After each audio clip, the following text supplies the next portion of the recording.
The final full month of the 2017 season is setting up to be a November to remember, starting this week with a slate that featured plenty of upsets and exciting finishes throughout the FBS landscape.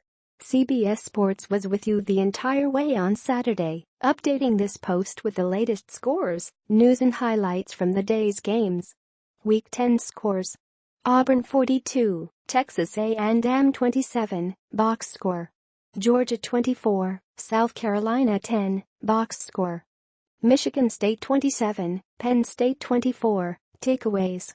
Clemson 38, North Carolina State 31, takeaways. Washington State 24, Stanford 21, box score. Oklahoma 62, Oklahoma State 52, takeaways. Alabama 24, LSU 10, takeaways, highlights. Miami 28, Virginia Tech 10, takeaways. USC 49, Arizona 35, box score. USC dominates Arizona. The Trojans are out of the national title picture, but putting an end to the Khalil Tate show is the consolation prize on Saturday night. The USC defense did a good job holding the most electric player in college football in check through one half of football. The Arizona dual-threat quarterback had just 36 yards passing, 19 yards rushing as his team trailed the Trojans 21-6 at the break. But Tate woke up in the second half with 2 touchdown passes and another on the ground, and the Wildcats roared back to tie the Trojans at 35 midway through the fourth in a game that was dripping with Pac-12 after-dark storylines. But on the heels of a 194-yard, 3-touchdown performance by tailback Ronald Jones, the Trojans distanced themselves late thanks in part to 2 Tate picks to take it 49-35 and assert themselves as Pac-12 South front-runners heading into the stretch run. Washington rolls. Number 12 Washington has a loss to Arizona State on its resume, but that doesn't have an impact on its Pac-12 North destiny.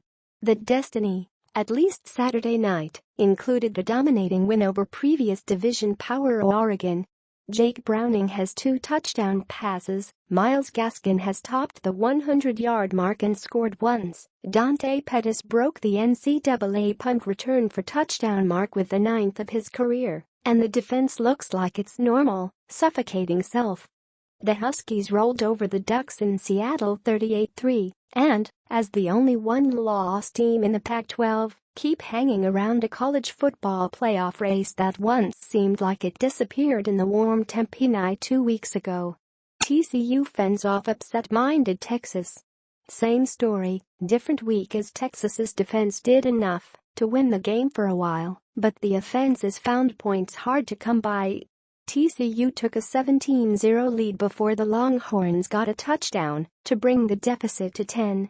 However, Texas wasn't been able to do much else, and the Horned Frogs held on 24-7 despite modest success with the offense. Still, that marks 4 straight wins by TCU over the Longhorns.